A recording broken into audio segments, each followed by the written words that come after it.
goes around the frame right.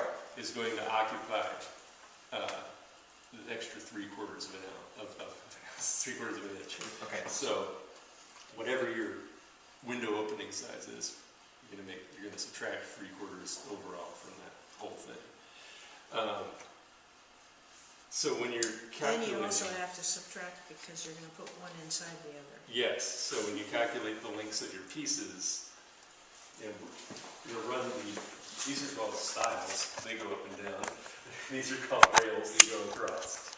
And it took me Are these styles? stiles, S-T-I-L-E-S. Styles, And okay. if you just repeat that about 1,000,000 times, it will sink in. It took me a year or more to actually remember which was which. Okay. So the stiles are the easy one because they're just whatever the overall height of it is. So the stiles are simply 52 1/4, which we figured out a moment ago. And then the rails are going to be 32 minus twice the thickness of your stock. So These are going to be the rail, the stiles. So It'd be good to cut this off.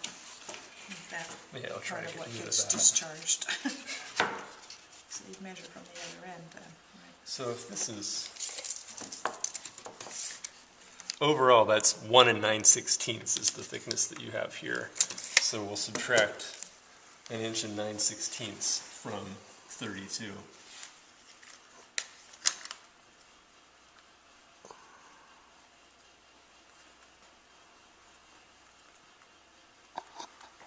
Which is 30 7/16. So now you've got a cut list. We need 2 at 52 1/4 for stiles, and 3 at 30 7/16 for the rails. So 8/16 would be a half, so you're going 1 mark below the half mark.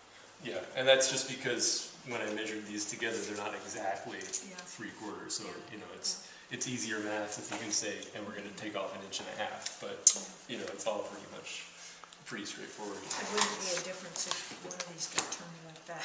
Yeah, and I was thinking actually it would be a good idea to mark the faces. Yeah, it was like that. So we need to make this facing out So we side. just write something like face. Make sure that these are oriented the right way. Yeah. But we want to measure from that end, so we cut this off. Well, let's see, how long of so 52 1/4 is nowhere near this whole length, I wouldn't think, so we have enough for 2. No, but we can chop that off and then we'll measure off of that.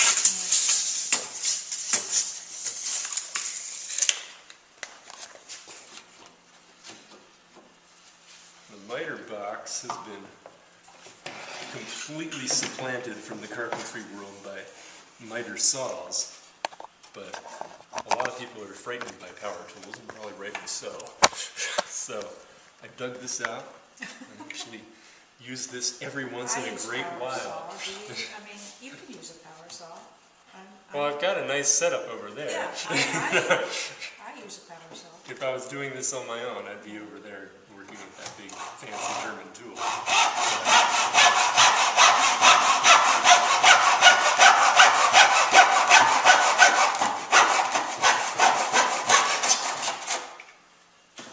The nice thing about clay is it's really soft, so it's easy to cut.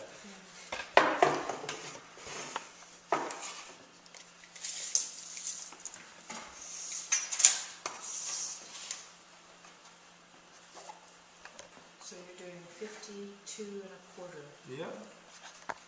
I like to make a little check mark. Using a square, just make a line across from that crow's foot that I just drew. And then, Sanders, you could just give me a little space there, and that'd be perfect.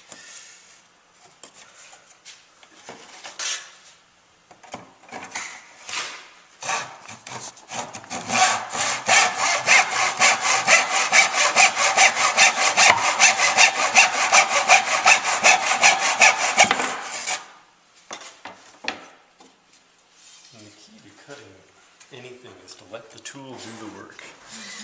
So I'm not shoving or really putting much elbow grease into that at all. Hi, Wendy. Hi, I'm so sorry. I've been sick and I've been sick. And Michael, thank you for calling. Absolutely. I totally spaced it out. But thank you.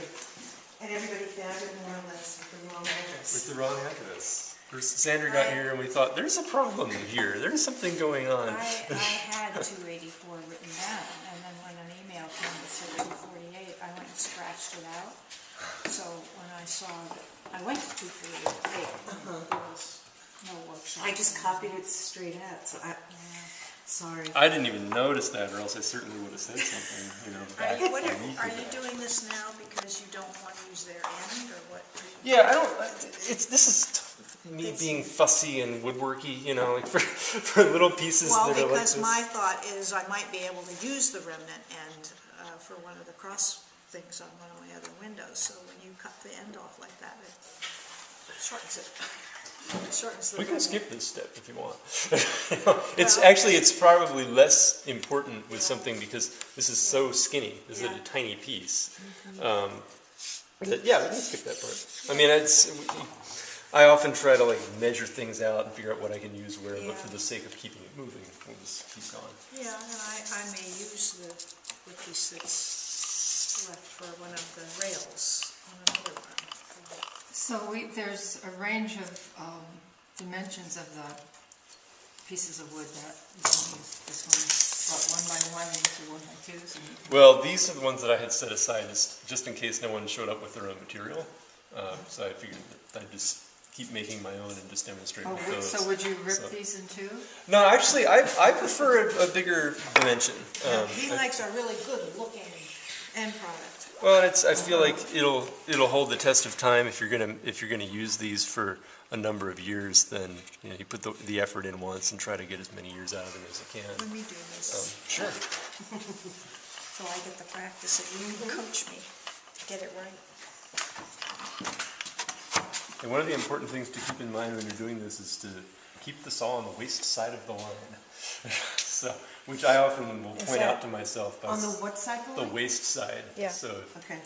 So I'm on the waist side, is that right? I'm not right yeah, on and the line. if you are the kind of person like me who loses track of those things, then I just put an X on the side that I'm using.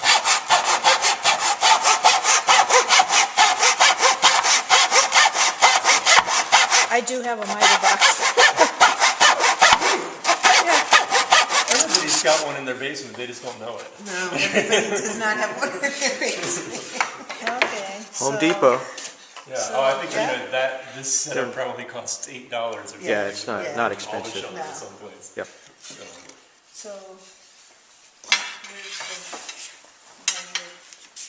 the, Okay, so we've got